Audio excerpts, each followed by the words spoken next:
अच्छा जी, इसके बाद हमारे पास सेकंड बेटा टॉपिक आता है determination of Avogadro number. Determination of Avogadro number. आपने फर्स्ट चैप्टर में एक बात पढ़ी थी कि Avogadro number is equal to 6.02 into 10⁻23 particle. आपने कहा था कि एक मोल किसी भी सब्सटेंस का हो तो उसमें 6.02 पार्टिकल होते हैं। तो आज हम ये देखेंगे कि आया कि ऐसा होता भी है या नहीं होता, कि एक मोल किसी चीज़ का हो तो उसमें क्या 6.02 इंटू 10⁻23 पार्टिकल होते हैं या नहीं होते हैं। तो अभी हमने क्रिस्टल्स के बारे में पढ़ा, तो हम क्रिस्टल्स के नॉलेज को ही यूज़ करके आज हम लोग डिस्कस करेंगे कि कैसे, क्या एक मोल सब्सटेंस में इतने पार्टिकल होते हैं या नहीं होते। तो क्रिस्टल की मदद लेते हुए आज हम लोग फाइंड करेंगे एवोगैड्रो नंबर को। तो कहते हैं कि अगर आपने एवोगैड्रो नंबर फाइंड करने हैं किसी क्रिस्टल की मदद से, तो आपको दो चीज़ें पता होनी चाहिए। एक, आपको पता होना चाहिए volume of 1 mole of crystal. एक मोल क्रिस्टल का आपको वॉल्यूम पता हो, ठीक है।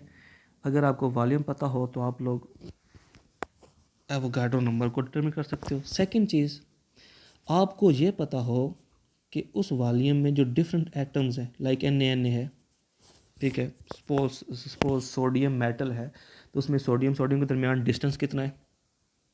आपके पास कोई साल्ट है, लेट्स से NaCl है, ठीक है।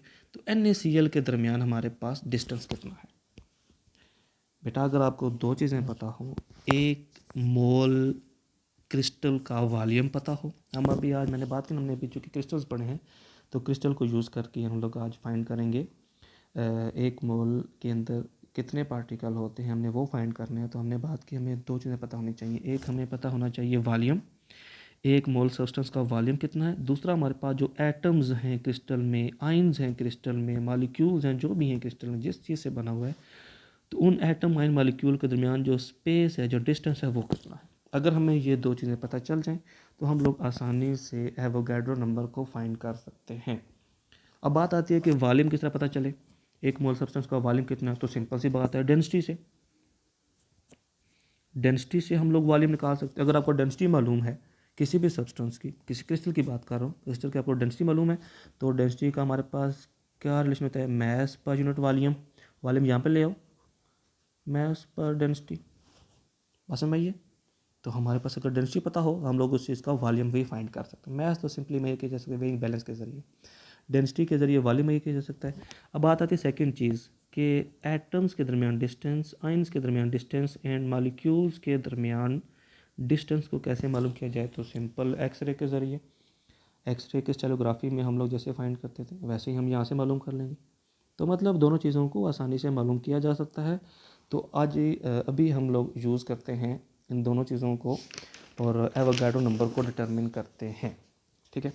तो उसके लिए हमारे पास एक एग्जांपल है, हम उसी एग्जांपल को सॉल्व करेंगे और देखेंगे कि क्या एवोगैड्रो नंबर ऑफ पार्टिकल उसमें होते हैं या नहीं होते, ठीक है। तो एग्जांपल हमारे पास क्या है, वो कहते हैं हमारे पास एक साल्ट है लिथियम फ्लोराइड, ठीक है।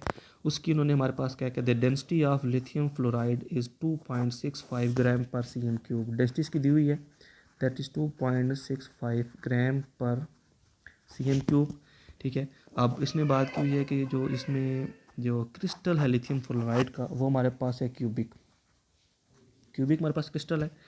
और इसमें अल्टरनेट पोजीशन पर लिथियम एंड फ्लोराइड के आयन मौजूद हैं। और उसने कहा है कि लिथियम और फ्लोराइड के आयन्स के दरमियान जो डिस्टेंस है, हमने बात की, ये हमें मालूम होना चाहिए, वो दिया हुआ है, that is almost is equal to 2.01 angstrom, या उसने इसको सेंटीमीटर में भी कन्वर्ट किया हुआ है, विच इज़ 2.01 इंटू 10⁻⁻8 सेंटीमीटर।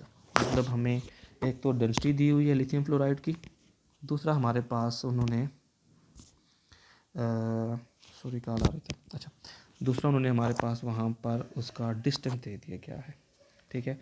तो उन्होंने हमसे पूछा है कि आपने इसका एवोगैड्रो नंबर भी कैलकुलेट करके बताना है।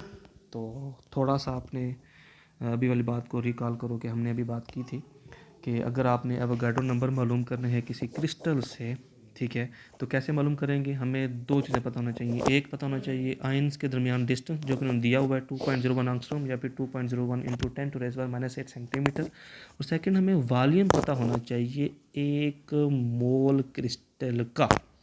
और उन्होंने वॉल्यूम तो नहीं दिया हुआ लेकिन डेंसिटी दी हुई है। तो हमने भी बात की थी कि डेंसिटी के ज़रिए वॉल्यूम फाइंड किया जा सकता है। कैसे फाइंड किया जा सकता है, density is equal to mass पर यूनिट वॉल्यूम।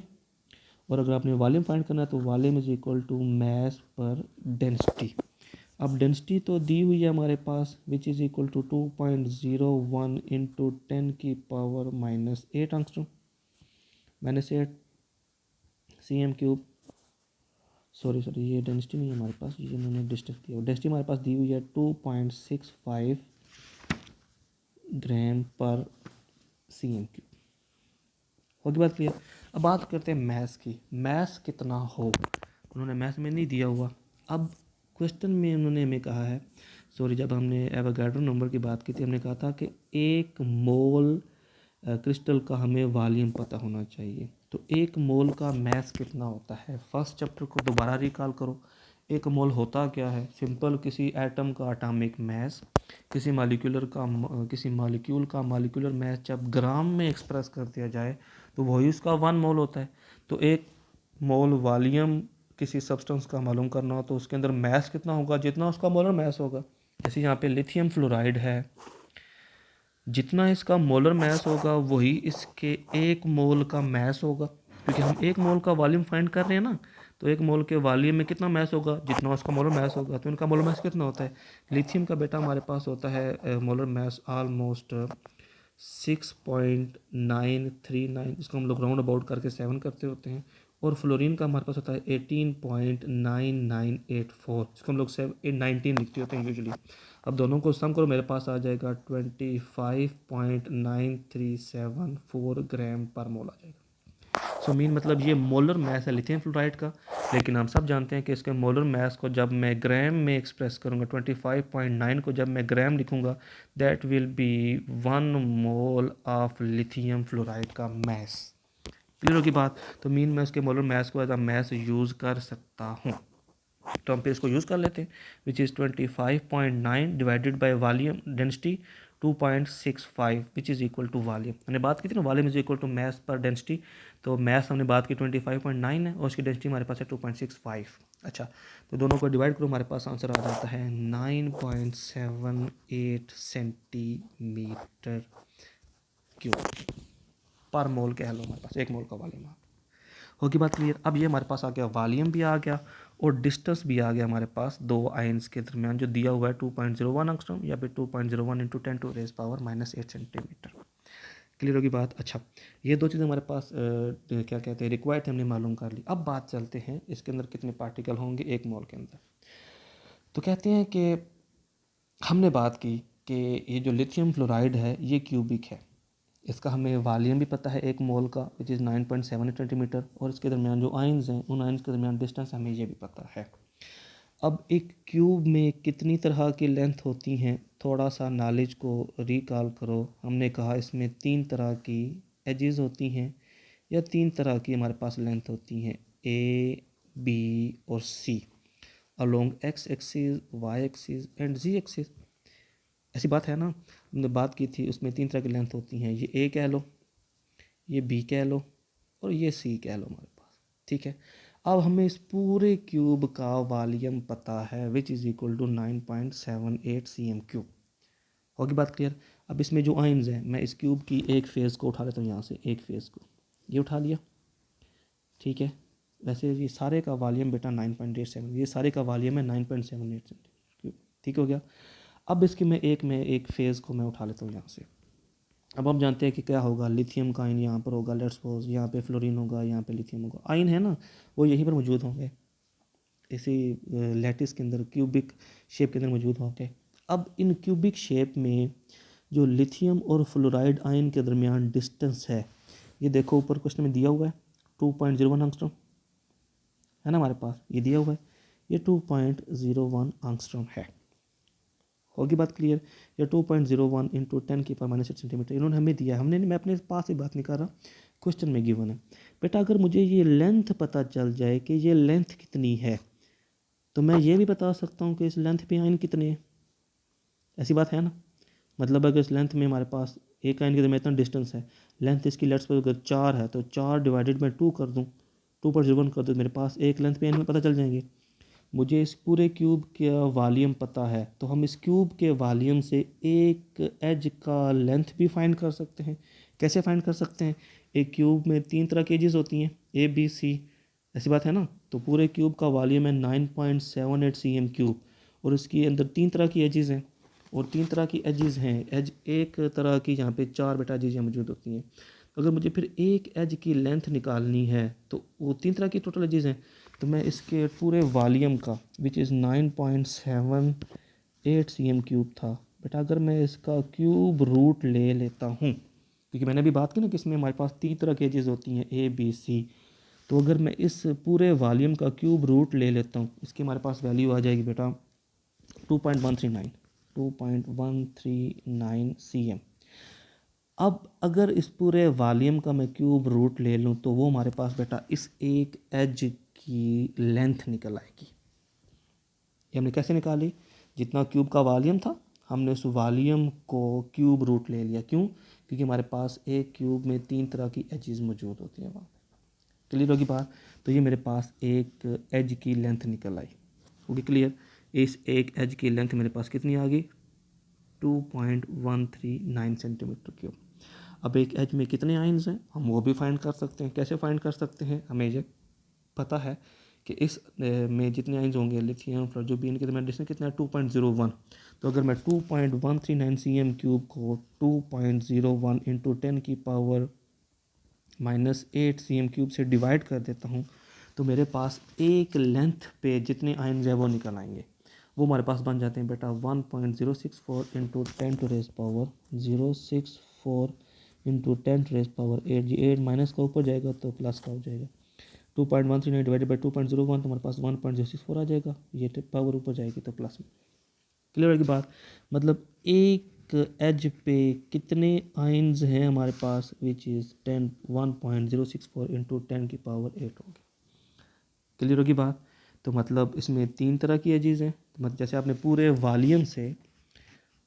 वॉल्यूम से जब आप लोगों ने एक एज का फाइंड करना था, तो आपने वॉल्यूम का क्यूब रूट ले लिया था। अब आपने एक एज से पूरे क्यूब के अंदर नंबर निकालने हैं, तो आप इसका सिंपली क्यूब ले लो। बात पहले पड़ी? जैसे मैंने पूरे वॉल्यूम से एक एज का निकालना था तो मैंने इसका क्यूब रूट ले लिया था। तो अब मैं एक एज से पूरे क्यूब का अंदर नंबर ऑफ़ पार्टिकल निकालना चाहिए, जिसमें 3 तरह की लेंथ होगी, एक्स होगी, वाई होगी, और हमारे पास जी होगी वहाँ पे। तो हम फिर इसका क्यूब ले लेंगे। अगर इसका क्यूब ले लिया जाए तो हमारे पास ये वैल्यू आती है बेटा 1.204 इंटू 10 की पावर 24। होगी बात क्लियर? अब ये हमारे पास हो जाएंगे number of particles in cube. तो पूरे क्यूब में हमारे पास लिथियम और फ्लोराइड के नंबर ऑफ पार्टिकल कितने होंगे? 1.204 इंटू 10 की पावर 24। होगी बात क्लियर? तो मतलब एक क्यूब में लिथियम और फ्लोराइड के कितने आयन होंगे? 1.204 इंटू 10 टू रेज पावर 24। लेकिन हमने लिथियम फ्लोराइड के पूरे कितने मालूम करने हैं? हमने लिथियम के सेपरेटली मालूम करने हैं, फ्लोराइड के सेपरेट मालूम करने। हमने बात की नंबर ऑफ ईच आयन या नंबर ऑफ पार्टिकल अपने फाइंड करने हैं दोनों के। ये तो पूरे साल्ट के पार्टिकल हो गए ना यहाँ पर, लेकिन लिथियम के तो और होंगे, फ्लोराइड के और होंगे, हमने वो मालूम करने हैं। तो देखते हैं वो कैसे मालूम किया जाए। अब एक मोल में 2 पार्टिकल होंगे, तो इसमें हमारे पास लिथियम के, अगर आप लिथियम के फाइंड करें तब क्या करेंगे? 1.204 मल्टीप्लाई 10 की पावर 24 डिवाइडेड बाई 2 कर दो, हमारे पास ये आंसर आ जाएगा 6.02 इंटू 10 की पावर 23। एक मोल क्यूब के अंदर लिथियम के आयन्स होंगे 6.02, फ्लोराइड के आयन होंगे हमारे पास 6.02 इंटू 10 की पावर 23, जिसको आप लोग अपनी ज़ुबान में एवोगैड्रो नंबर ऑफ पार्टिकल कहते हो। क्लियर हुई बात? उम्मीद है आप लोगों को कुछ समझ में आई होगी। अगर कोई कन्फ्यूजन है तो मुझे बता दीजिएगा, हम फिर डिस्कस कर लेंगे। अल्लाह हाफिज़।